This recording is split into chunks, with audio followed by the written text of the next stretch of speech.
ערב טוב לחברים, ואני שמח לראות הפעם את החברים, וההרצאה היום היא על הנושא טביעת מטבעות בתקופה הפרסית ותחילת התקופה ההלניסטית. בהרצאה נזכור את טביעת המטבעות בירושלים, תחילה בתקופה הפרסית, וטבעו בעיר את המטבעות הזעירות מכסף, עם הכתובת בעברית יהוד, י' ה' ד'. לאחר כיבוש הארץ על ידי אלכסנדר מוקדון בשנת 332 החלה התקופה ההלניסטית.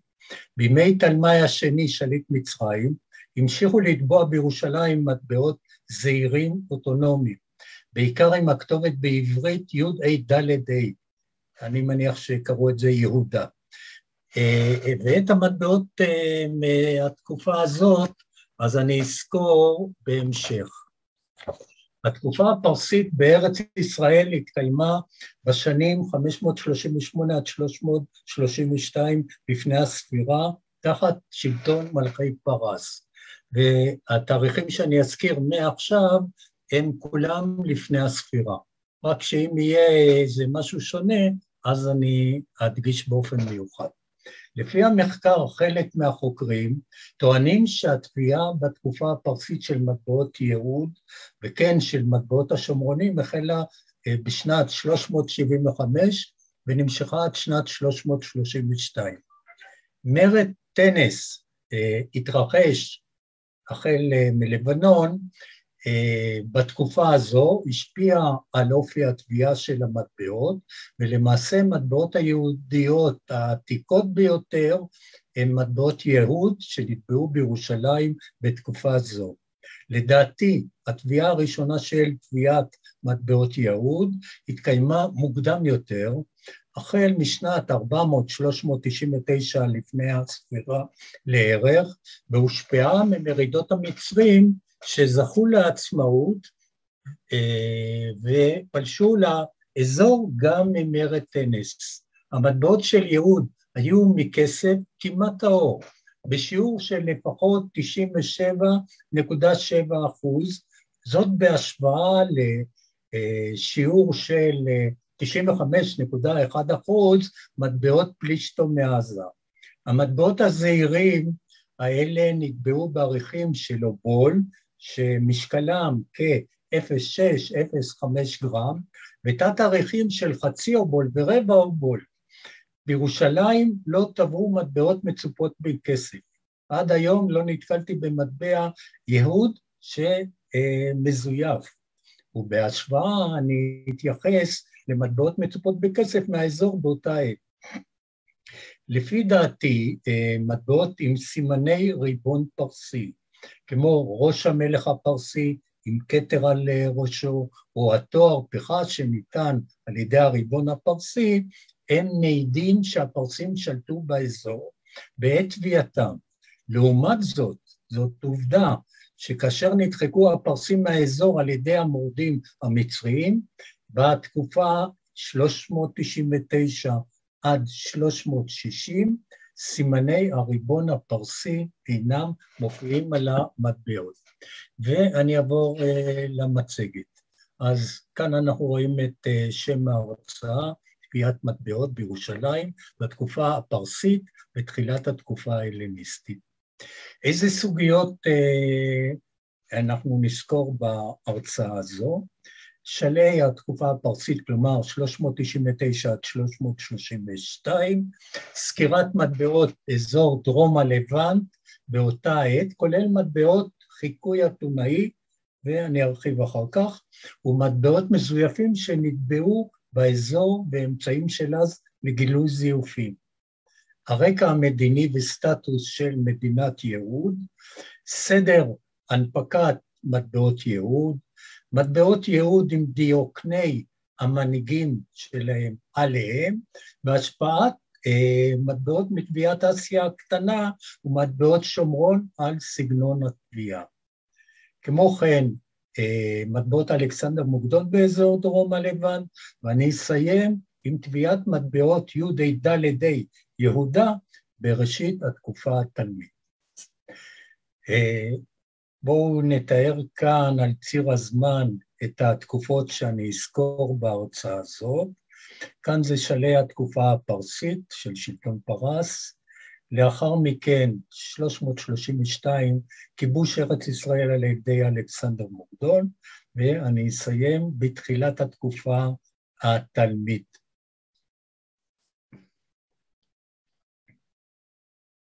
אנחנו רואים כאן את מפת האימפריה הפרסית, גבולותיה ממזרח הודו, מדרום המפרץ הפרסי וערב הסעודית של היום, מדרום מערב מצרים, מצפון מערב יוון, אסיה הקטנה, כלומר טורקיה של היום, ומצפון הגבולות הצפוניים זה אזורים שבשליטת רוסיה של היום.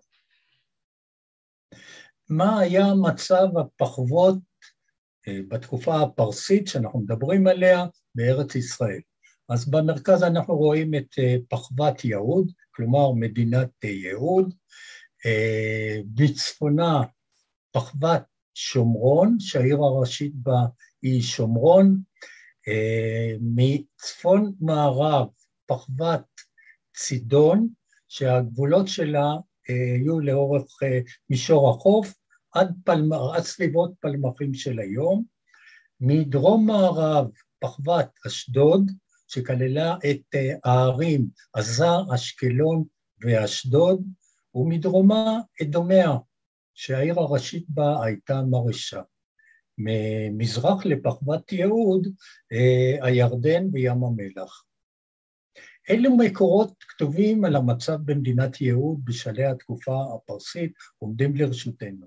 אז אין לנו כמעט מקורות כתובים על מה שנעשה בירושלים בשלהי התקופה, ובה הייתה מטבעת מטבעות יהוד.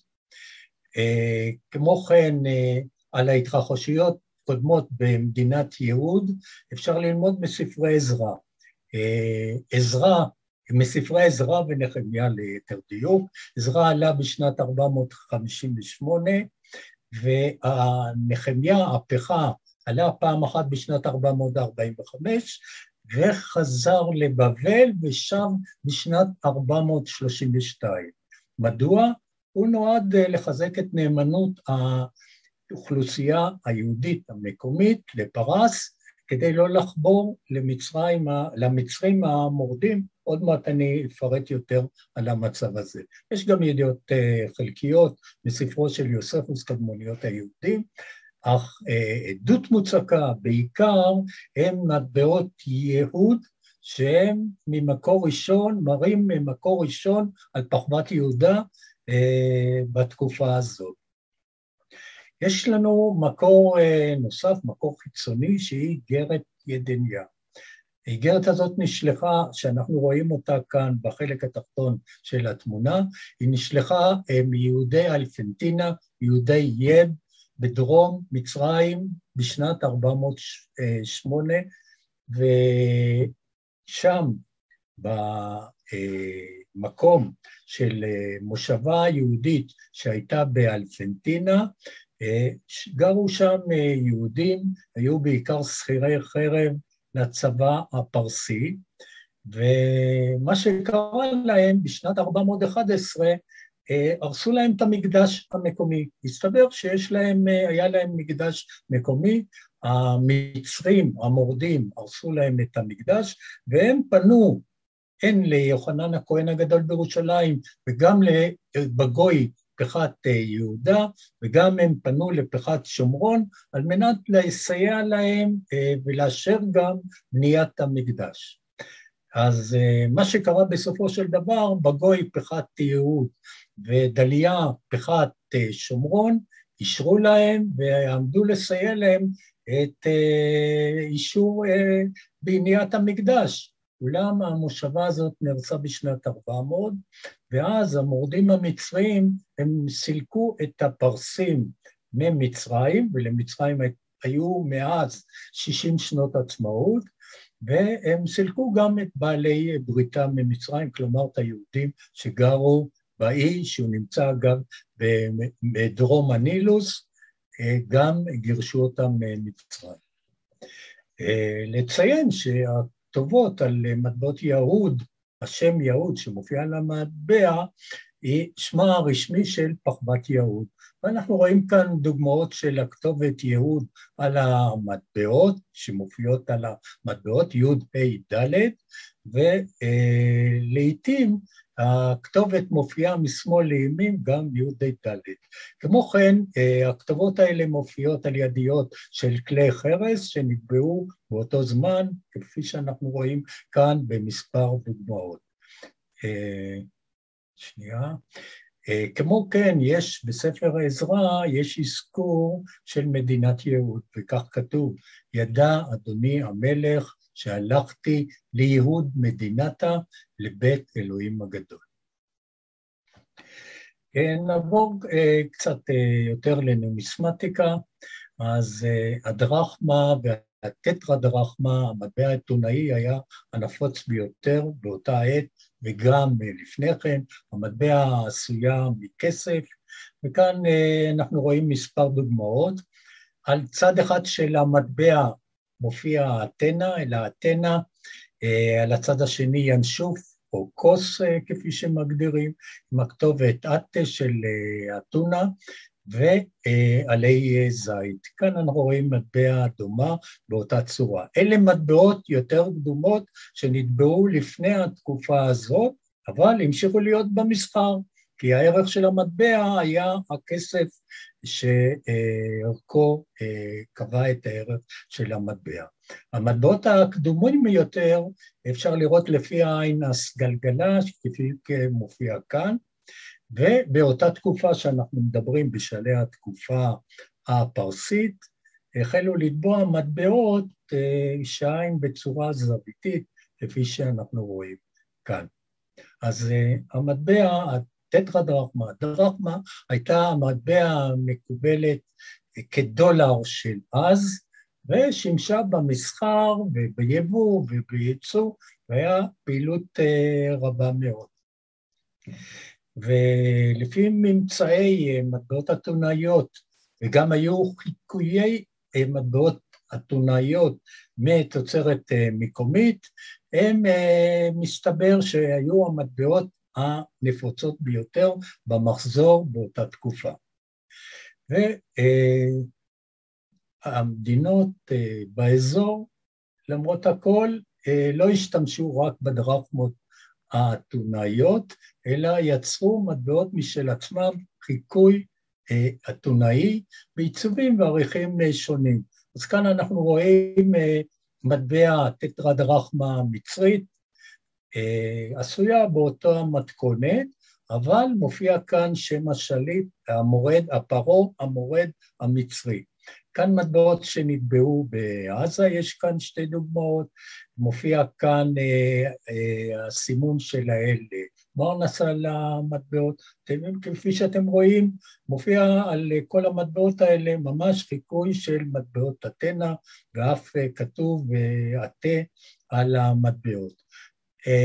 זו מטבע שנטבעה בשומרון, גם מופיע כאן הינשוף או הכוס, אתנה על הצד השני, אבל מופיע גם כתובת בית דיה, ככל הנראה אחד המנהיגים שהיו בפחבת שומרון. אלה מטבעות, שתי דוגמאות של מטבעות שהוטבעו ביהוד, כלומר הוטבעו בירושלים, אנחנו רואים כאן הכתובת י' ד', והצד השני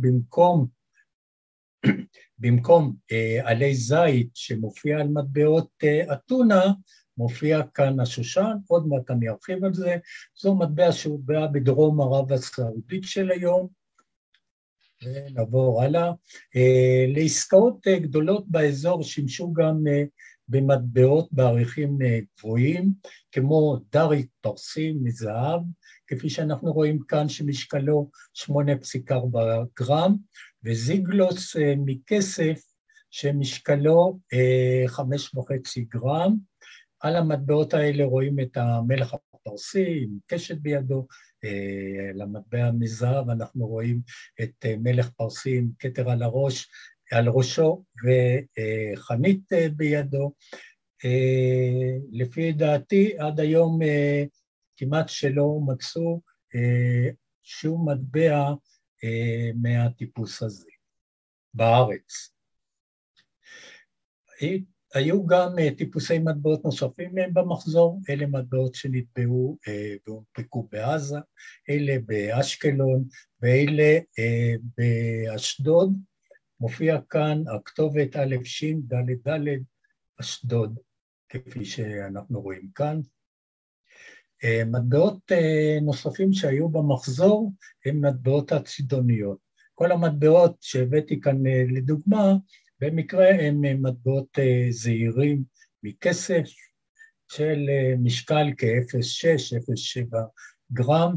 אנחנו רואים כאן את המלך מול אריה, מלך מול אריה, ביניהם אנחנו רואים את האות עין בפיניקית, ומהצד השני של המטבע או המטבע הזאת, מופיע כאן האות ב', ככל הנראה בעל, וספינת משוטים עם שייטים שמחזיקים מגן בידם.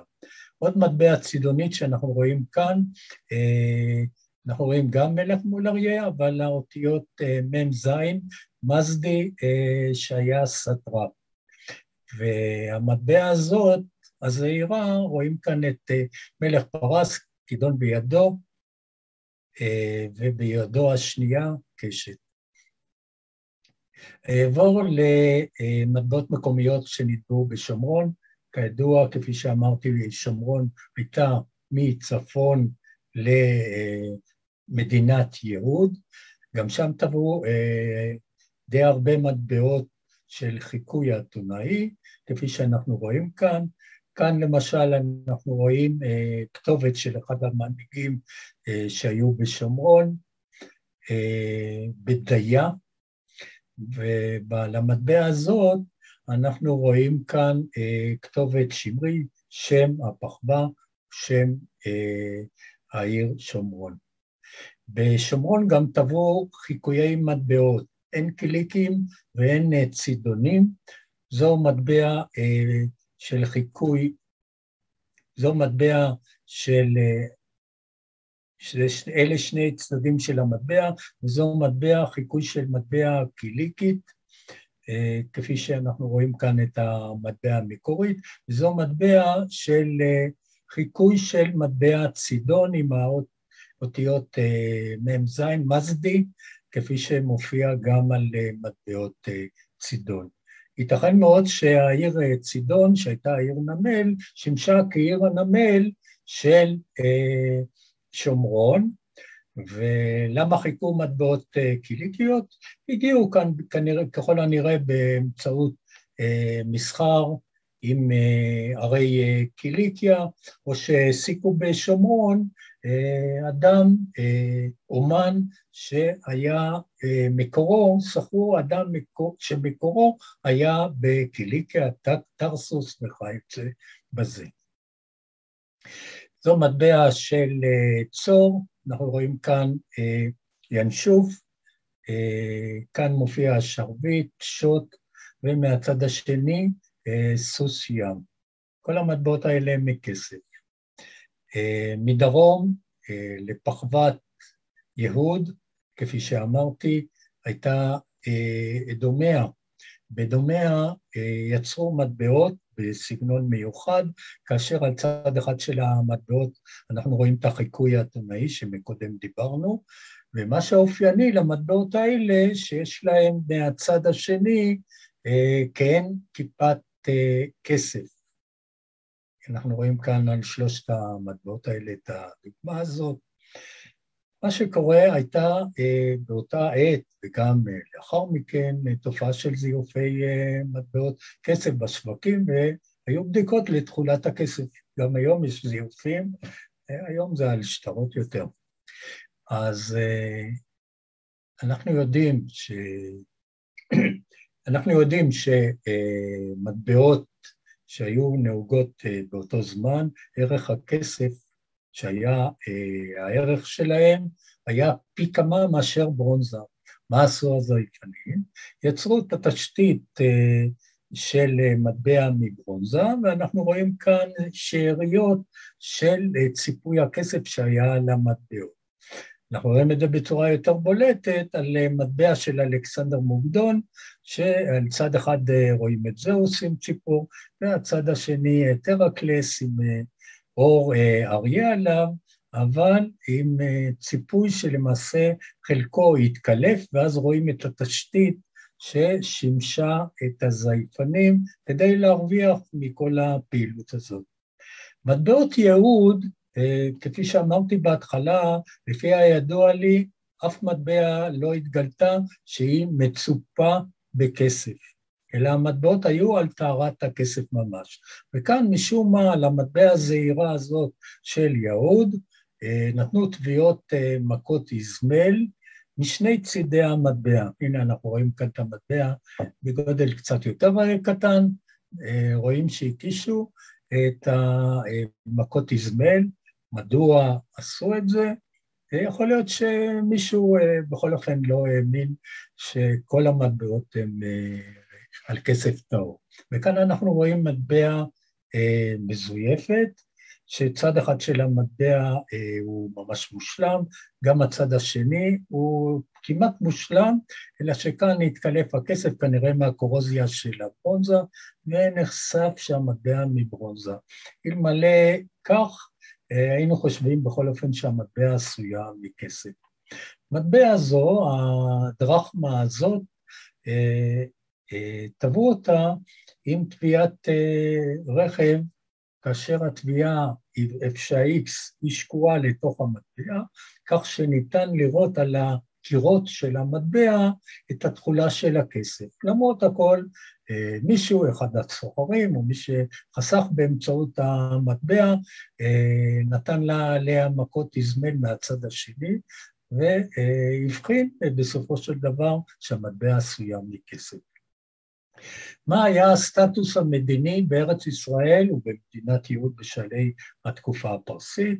אז אנחנו יודעים על שליטה בארץ ישראל של המורדים המצריים, הם השיגו עצמאות מהשלטון הפרסי במשך 60 שנה, עד שנת 360, והם הצליחו, לקחו מרווח ביטחון, הצליחו גם להדוף את הפרסים מאזור ארץ ישראל, על מנת ליצור אזור ביטחון, שאם הפרסים ינסו להגיע מחדש ממצרים ולכבוש אותה, קודם כל הם יהיו צריכים לעבור באזור של ארץ ישראל ולכבוש. אז לכך יש עדויות בממצאים ארכיאולוגיים שהתגלו בארץ ישראל, שהמצרים, המורדים המצריים, השושלות, 28, 29 ו-30, היה להם כאן נוכחות בארץ ישראל. אבל מה קרה? כתוצאה מכך שהפרסים נדחקו כאן מהאזור, אז יש לזה ביטוי והשלכות על צביון המטבעות, של כמו חיקוי אתונאי, שהוטבעו גם באזור וגם בירושלים. ועל כך פרט בהמשך.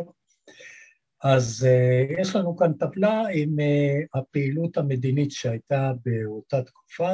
אז 465 היו מרידות במצרים. אגב, שהזכרתי את האיגרת מאלפנטינה, שנחמיה הפכה חזר לכאן, זה היה לשמור על המצב בייעוד, שהמרידות במצרי, מרידות המצרים לא יגלשו גם למדינת ייעוד. אבל ב-404 כבר היה עצמאות למצרים בראשות פרעה המירתאוס, פרעה המורד המירתאוס, שהחליט בסופו של דבר בשנת 400 לפלוש לארץ ישראל. הוא כבש מהפרסים הן את אזורי החובה השפלה וגם ההר, ועל ידי כך במשך 40 שנה היה כאן באזור עצמאות לכל המדינות של דרום לבן. בשנת 380 הפרסים ניסו לכבוש את האזור על מנת להגיע למצרים, אבל נכשלו. גם בשנת 375 היה כישלון נוסף. 362 הפרסים פלשו כאן לארץ ישראל, ופרעה תחוס, אחד הפרעונים המורדים המצריים, הוא פלש לארץ ישראל עם צבא גדול, השתלט על נמלי החוף של ארץ ישראל בסוריה, ודחה את השלטון הפרסים מכאן. אבל בשנת 360 הפרסים כבשו את ערי החוף, פניקיה, והשתלטו כאן על אזור, ולמעשה העצמאות של המדינות, הפחוות, המדינות כאן באזור, פסקה מאז. בשנת 352, טנס, המנהיג הצידוני, הוא מרד, כינס את ערי פניקיה, את המנהיגים, הכריז על עצמאות, אבל 351, ארטשסטה, צר על צידון, טנס ברח, והפרסים גם כבשו את האזור, וגם פלשו לכיוון מצרים, והשתלטו עליה. אז מי היו הפרעונים המצרים, ויש עדות לכך בממצאים מקומיים? אז השושלת המורדים, הפרעונים המצרים, הראשונה הייתה השושלת ה-28, בראשה היה פרעה המרתאוס, גם מרד וגם כבש את ארץ ישראל, כפי שהזכרתי קודם. לא אפרט יותר, הפרעון האחרון שעוד שלט בין המורדים במצרים היה נחתנבו השני, ואז הפרסים השתלטו על מצרים ושלטו עליה עד אלכסנדר מוקדון. קיימים עדויות שהמצרים שלטו וגם נכחו באזור ארץ ישראל, כמו בגזר. בגזר נמצאו לוח, אבן וגם חותם של שמו של נפריטס מהשושלת ה-29, וגם באזור החוף עכו נמצא העמוד הזה עם שמו של פרעה החוריס, שגם היה אחד הפרעונים המצריים המורדים. גם בצידון התגלתה כתובת של החוריס במקדש השמון בצפון צידון. והשמון הוא למעשה, אגב, אל הרפואה הפיניקי, אבל לא ארחיב כאן על העניין הזה. נוסף, רציתי לציין שבשנים 366 עד 360 היה מרד הסטרפים, לפי ההיסטוריון דיודורוס. הסטרפים, שהם היו מעין מלכים מקומיים באסיה הקטנה, הם טבעו במרד שלהם מטבעות שגם מופיעים שם, גם שמם, והפכו להיות שליטים עצמאיים.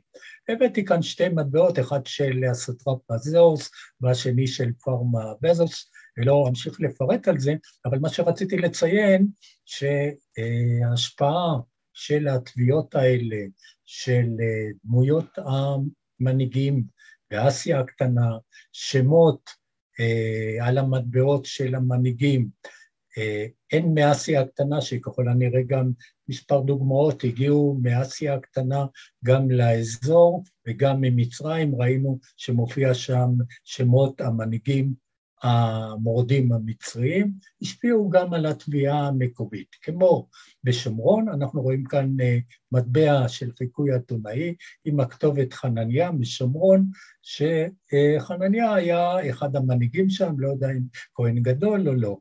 וגם על מטבע נוספת, מטבע יהוד, שנטבעה למעשה בירושלים, עם הכתובת יוחנן הכהן, מופיע כאן הכתובת של המנהיג, הכהן הגדול בירושלים, עם האינשוף, והצד השני, לפי דעתי, הוא של דמותו של הכהן הגדול.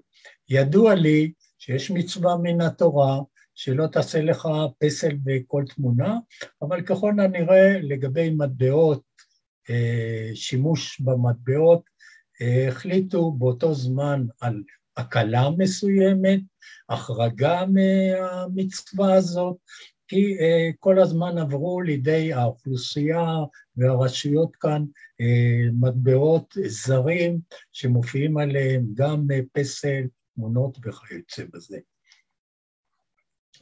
לפני מספר שנים, חברי העמותה ביקרה בחיר בית קיאפה, בהדרכתו של ידידנו יואב, שיהיה בריא, וכאן הבאתי כמה דוגמאות למטבעות שהלכו גם בחיר בית קיאפה, שהיו חלק מהאזור כאן של מדינת יהוד. אז אנחנו רואים כאן מטבעות חיקוי אתונאי, עם הכתובת כאן יהוד משמאל לימין, כאן מימין לשמאל, השושן מופיע על המטבעות. כל המטבעות האלה שאני מראה כרגע, הם הוטבעו עד שנת 360 ללא סימני ריבון פרסי. יש כאן עוד מטבע שאנחנו רואים במשקל 2.66 גרם, גם חיקוי אתונאי, אבל המטבעות הגדולים יותר הם שימשו לעסקאות יותר גדולות והתגלו בכמות מאוד מצומצמת.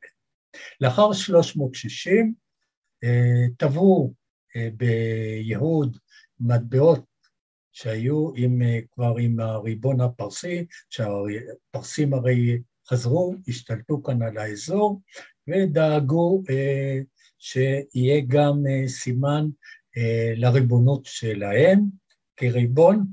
אז יש לנו כאן מטבע עם ינשוף, מופיע כאן יחזקיה הפכה, והצד השני של המטבע אין עליו שום טביעה. למה אין עליו שום טביעה? ייתכן מאוד שזה כשל של המטבע, וייתכן מאוד שעדיין לא החליטו מה יופיע על הצד הזה של המטבע. אז מבחינת התהליכים של מטבעות יהוד שהוטבעו בירושלים, אז בתקופה הפרסית רוב המטבעות שהוטבעו הם היו מטבעות זעירים מכסף, בערכי אובול, ערכי משנה של חצי אובול ורבע אובול, אבל קיימים מספר דגמים של מטבעות חריגים בגדלים יותר מהממוצע ופחות נפוצים. מדוע פחות נפוצים?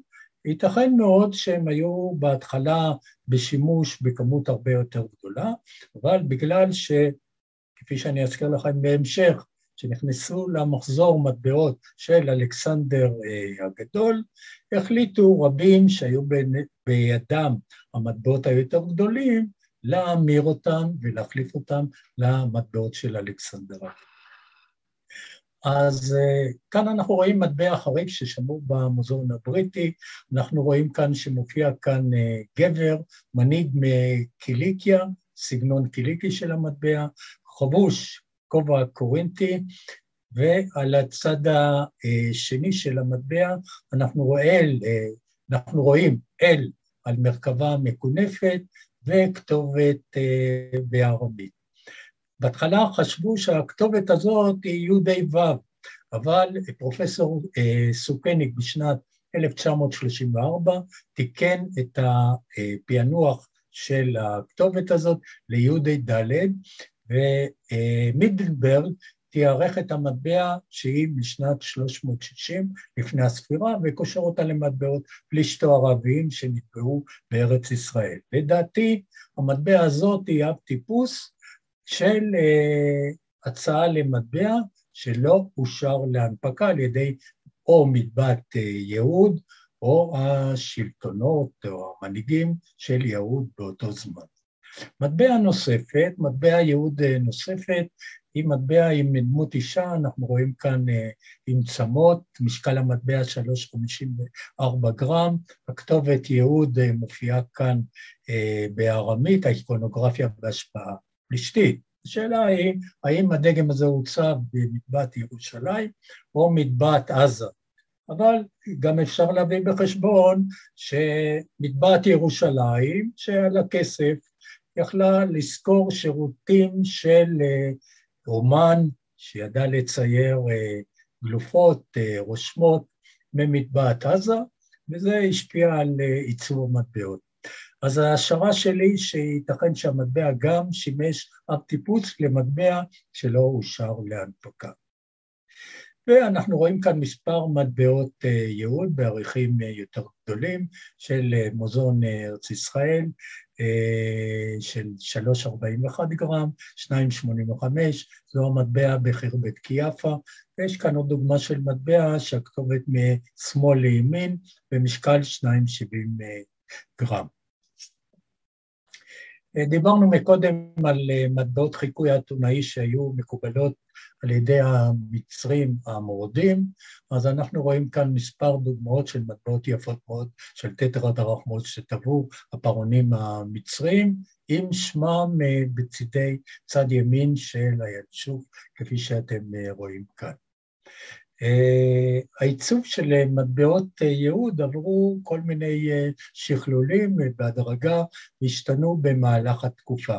אז המקור הוא מטבעות אתונה, כפי שאנחנו רואים כאן, והינשוף בתחילה תפס את הינשוף האתונאי, הכתובת יהוד החליף את הכתובת האתונאי, בהתחלה עלי הזית השתמרו על המטבע, ובהדרגה החליפו את עלי הזית על החיקוי האתונאי של מטבעות יהוד בשושן. אז כאן אנחנו רואים את השינויים האלה. השושן בדרך כלל הופיע בצורה הזאת מצד שמאל של הינשוף או הכוס, ולפעמים גם בצורות אחרות. הנה כאן השושן הוא מופיע כלפי מעלה, הכל עניין של יצירתיות של הטובים במטבעת יהוד. אז כפי שאנחנו ראינו, יש שינויים בעיצובים של המטבעות, חדשנות מפעם לפעם. אנחנו רואים כאן הינשוף שהיה קודם, הוא עבר בהמשך התביעה של מטבעת יהוד לעית שמופיע כאן, כאשר ראשו של העית תמיד מופיע לכיוון הכתובת י' כאן העית הפנה את ראשו שמאלה, ואז הכתובת י' מופיע מלמטה למעלה. השושן שהיה מוטיב משני על המטבע החיקוי האתונאי, הפך על הצד השני של המטבע לשושן כמוטיב עיקרי כאן. כאן אנחנו רואים עוד פעם שלא מופיע כל תביעה על המטבע, ככל הנראה זה כשל של המטבע, או שעדיין לא החליטו מה לתבוע על הצד הזה של המטבע.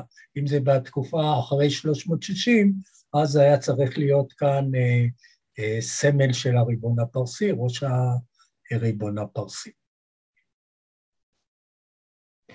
אז כאן מה שדיברתי זה חוזר מהינשוף, החל ממטבעות יהוד, בהמשך לעית שפונה לשני הכיוונים. גם יש איזה דגם של אובול של יהוד ללא כתובת, וזה המטבע, כאן אנחנו רואים את השושן, וכאן ינשוף, ולא אביא גם דוגמאות נוספות, כי מחוסר זמן. אז אנחנו ראינו כאן 4 שלבים בטביעת מטבעות יהוד, כפי שדיברנו, במטבעת ירושלים, ואיך אנחנו מזהים את השלבים האלה. אז בשנים 399 עד 360, יש מטבעות טביעה ללא סממני ריבון פרסי, כי היה להם עצמאות. בשנים 360 עד 332, טביעת מטבעות עם סימני ריבון פרסי, מאחר והפרסים שבו וכבשו את האזור הזה ושמו את הסמל של הריבון שלהם על המטבעות. בשנים 332-301, שזה כבר עם אלכסנדר מוקדון שכבש את האזור, המשיכו לתבוע טביעת מטבעות או בולים במתכונת הקודמת, לדעתי ללא סממני ריבון פרסי. בשנים 301 עד 246, טבעו את מטבעות חיקוי האתונאי, ותקף אני בהמשך אסביר לכם על כך. אז כפי שאמרתי, לדעתי, המטבעות הראשונים הם נטבעו באופן הזה, כאשר עדיין מופיע עלי זית על הצד הזה של המטבע, חיקוי האתונאי, שמופיע עליה אתנה, הינשוף או כוס, והכתובת יהוד, ועלי זית בדרגה, בהמשך התביעה, תבוא על זה שושן, כפי שאנחנו רואים כאן, או כאן, למטבעות האלה.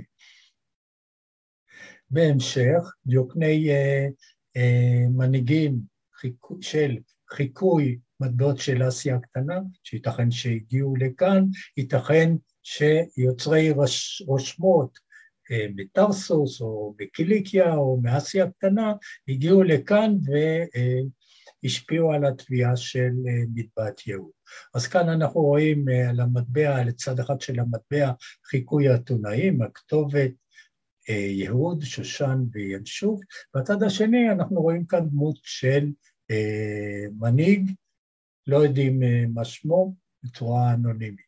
לעומת זאת, כאן יש מטבע, כל המטבעות האלה הוטבעו עד שנת 360, נציין.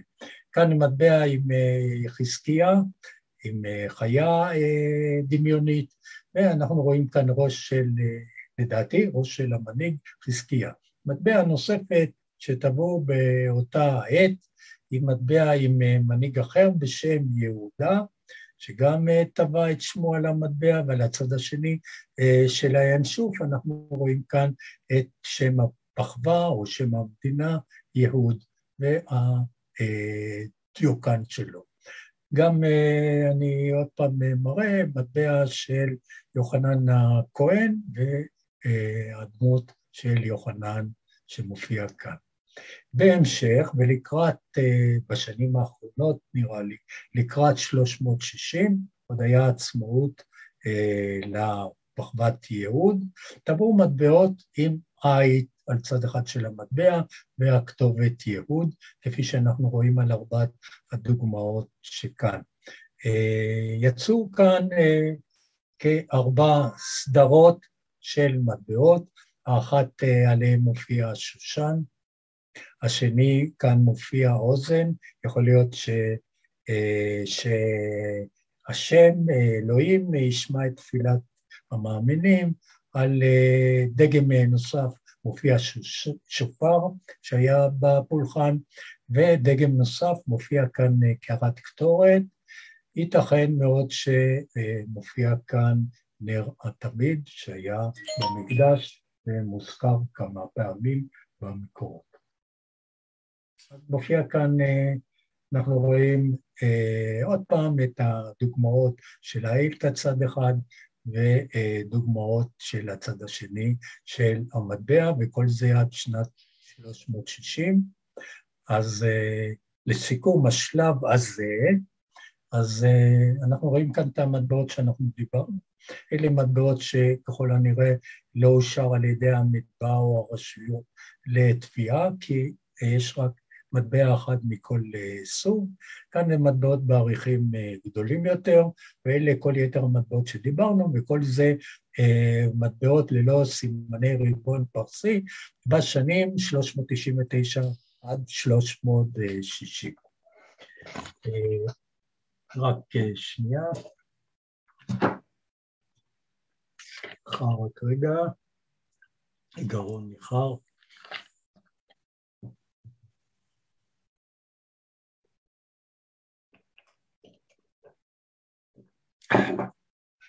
אז ראינו שבתקופה 399 עד 360, כאשר הפרסים נדחקו מהאזור, המדינות באזור דרום הלבנט, כולל מדינת יהוד, עברו מטבעות עצמאיות במשך 40 שנה. בשנת 360 חזרו הפרסים, השתלטו מחדש על האזור, הפרסים מצאו כעובדה מערכת כספים מוניטרית של המטבעות שהנפיקו מדינות האזור. הפרסים החליטו להמשיך ולאמץ ולהשתמש במערכת זו, ככל הנראה בכל אחת מהמדינות, או ברוב המדינות כאן באזור, תוך שהם דואגים לאמץ סממני שלטון פרסי על המטבעות החדשים, בהם מופיע ראש מלך פרס, או התואר פחת שניתן על ידי הריבון למנהיגי האזור. אז מה שמאפיין את הסדרות של תביעת ירושלים, למעשה בכלל, שלי התקופה הפרסית הם עד שנת 360 מטבעות ללא סממני ריבון פרסי, מטבעות עם שמות פרטיים ודיוקנות של נושאי משרה, ואחרי שנת 360 מטבעות עם סממני ריבון פרסי, כלומר ראש מלך פרסי עם כתר ותואר פחה. אז כאן אנחנו רואים את המטבעות ככל הנראה הראשונים שנטבעו לאחר שנת 360 עם דיוקן מלך פרס וכתר על ראשו, והצד השני החיקוי האתונאי שדיברנו עליו בהתחלה. אבל במסחר, באזור, היו גם מטבעות, כאשר רואים עליהם את העית, מקודם לפני כמה דקות דיברתי להם, רואים את העית עם סמל יהוד, והצד השני, שושן, 4 סדרות, סוגים שונים של מטבעות עם העית. אז הפרסים החליטו גם לאמץ את הסממנים של ריבון פרסי על הצד השני של העית, ואנחנו רואים כאן מספר מטבעות זעירים, עם ראש המלך הפרסי, העית מצד אחד, וראש המלך הפרסי, כולל על המטבע הזאת, וגם חלק מהמטבעות לא גדול, עם התואר פחם שניתן ליחזקיה הפחה על ידי הפרסים לאחר 360, וכאן אנחנו רואים את דמותו של יחזקיה. התאימו את עצמם למתכונת בסגנון התביעה המקומי. כאן אנחנו רואים כאן שפע של דגמים עם ראש המלך הפרסי והעית כפי שאתם רואים כאן, וגם מטבע של יחזקיה הפחה עם עין שוב. אז התפוצה, כמה מילים על התפוצה בגבולות פחוות יהוד. המטבעות שהתגלו בחפירות מחוץ לפחווה היו בהר גזים בשומרון, בחרבת תתרי ותל גמא בנגב הצפוני, רוב התפוצה כמובן הייתה בפחווה.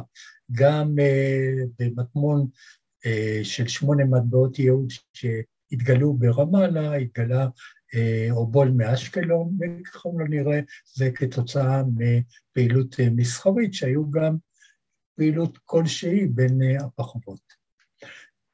אז נעבור עכשיו לתקופה ההלניסטית. אז לאחר כיבוש אזור דרום הלבנט על ידי אלכסנדר מוקדון בשנת 332, שינה אלכסנדר שינוי מהפכני את המצב הנומסמטי בכלל. כחלופה למטבעות האתונאיים שהיו במחזור במזרח התיכון, נטבעו מעתה מטבעות הכסף של אלכסנדר בדגם שהפך למטבע המקובל לדולר של אז, והמשיך לשמש במחזור גם לאחר 100 שנים לאחר מותו. בגלל הממדים האדירים של ממלכתו, האימפריה שלו, אז רבים מהערים המרכזיות הקימו מטבעות, כאשר על מטבעות הטטרדרכמות טבעו סימנים האופייניים לעיר. בהמשך, תביעת מטבעות יהוד נמשכה גם בתקופה התלמית, השושלת התלמית במצרים שלטה במדינת יהוד בשנת 301 במשך כ100 שנים. התלמים התירו לרשות התביעה ביהוד לחדש את תביעת המטבעות הזעירים מכסף, והתביעה פסקה במהלך השלטון של תלמי השני. אז כאן אנחנו רואים מטבעות של אלכסנדר, אלה מטבעות זעירים של אלכסנדר, רואים כאן את זהוס, מחזיק ציפור בידו על הצד השני של המטבע, רואים כאן את הרקלס עם אור אריה לראשו. אלה מטבעות זעירים, יכול להיות שנטבעו באמת בעכו, זה לא מטבע שנטבע בעכו, מופיע כאן האותיות עין כף, הכתובת כאן מופיע ביוונית, בזילאוס, זהוס מחזיק ציפור, יושב על כס, ועל הצד השני של המטבע, הרקלס עם אור אריה לראשו. זו מטבע שהוטבעה באחת המטבעות המקומיות, נדמה לי שם המטבע אקבטנה, וכאן אנחנו רואים שעדיין, או כמקובל, המשיכו הזייפנים את פעילותם, טבעו מטבעות של אלכסנדר הגדול, עשויות בתשתית של ברונזה, כאשר הן מצופות בכסף. בכל מקרה, מטבעות של אלכסנדר הגדול, בהדרגה החלו להחליף את המטבעות שנותרו במחזור, והיו הדולר של אז, כפי שדיברתי. ביהוד, בין היתר, טבעו גם את הדגם הזה של המטבע, על הצד אחד של המטבע, אלה מטבעות זעירים. על הצד אחד של המטבע רואים ראש אריה, כאן רואים עוף פונה לאחור, ראשו פונה לאחור, בערך מופיע כאן עם הכתובת י"ד. זה הופיע גם בעוד שני דגמים, על אחד מופיע כאן בליטה, כן כיפה של הכסף, אולי שאפשר לגרד אותה בלי להשפיע על המטבע ולראות את התכולה שלה, ודגם אחר רואים כאן שושן שהוא במצב די עלוב על צד הזה, והוטבע בכמויות קטנות מאוד לפי הידוע לי. ואנחנו עוברים לקראת הסוף לטביעת מטבעות יהוד בתקופה התלמית.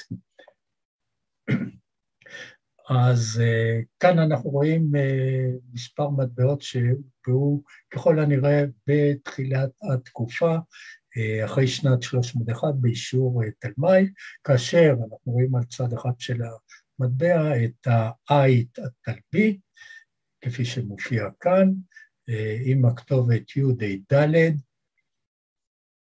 אנחנו רואים על הצד השני של המטבע, שאין כאן טביעה, תכן מאוד שזה כשל של המטבע, או לחילופין, עדיין לא החליטו מה לתבוע כאן בתקופת מעבר, והמטבעות האחרות, לדעתי, אלה דיוקנים של מנהיגים שהיו בעת טביעת המטבעות, ואנחנו מדברים כבר על התקופה התלמית. אבל בהדרגה עברו לטביעת מטבעות שהם למעשה חיקוי המטבע התלמי של אז, כאשר על הצד אחד של המטבע מופיע הסמל התלמית של העית, עם הכתובת או יהודה, י"ד או יהוד, והצד השני של המטבע, המטבעות האלה מופיע ראש תלמי. כאן אנחנו רואים עוד דגמים של המטבע עם ראש תלמי על הצד השני, והעית התלמי על הצד הזה. מטבעות בודדים, מעט מטבעות הם עם ראש ברניקי הראשונה שרואים כאן, ויש כאן איזה מטבע שמופיע במשקל חורג של 1.55 גרם, גם עם העית התלמי וגם ראש תלמי. אז בשלהי שלטונו של תלמי השני, פילדלפוס פסקה טביעת המטבעות הזעירים של מדינת יהודה, וכחלופה להם החלו התלמים לטבוע מטבעות ברונזה בגדלים שונים בכמויות גדולות. אז לסיכום ההרצאה, אז כפי שנוכחנו, עד שנת 400 אין טביעה כלל במדינת יהוד, בשנים 399 עד 323 היו טביעות בשתי שלבים. בשלב הראשון טבעו מטבעות עצמאיות ללא סימני ריבון פרסי, זה עד לשנת 360, ובשנים 360 עד 323, אז הגיע כבר אלכסנדר הגדול, טבעו מטבעות עם סמלי ריבון פרסי. בשנים 323 עד 301, מטבעת ירושלים המשיכה לטבוע מטבעות אובולים, כפי שהיה לפני אלכסנדר הגדול, לפני הכיבוש שלו, ולדעתי ללא דגמי ריבון פרסי. ולעסקאות גדולות, הטטרדרחמות של אלכסנדר החליפו בהדרגה את האתונאיות. ובשנים 301 עד 246, מדינת יהוד מנפיקה בדרך כלל דגמי מטבעות יהודה, י"ד, משולבים עם מוטיבים תלמיים ודיוקן תלמי הראשון. אז אני סיימתי ותודה למאזינים. יהושע, תודה רבה על ההרצאה.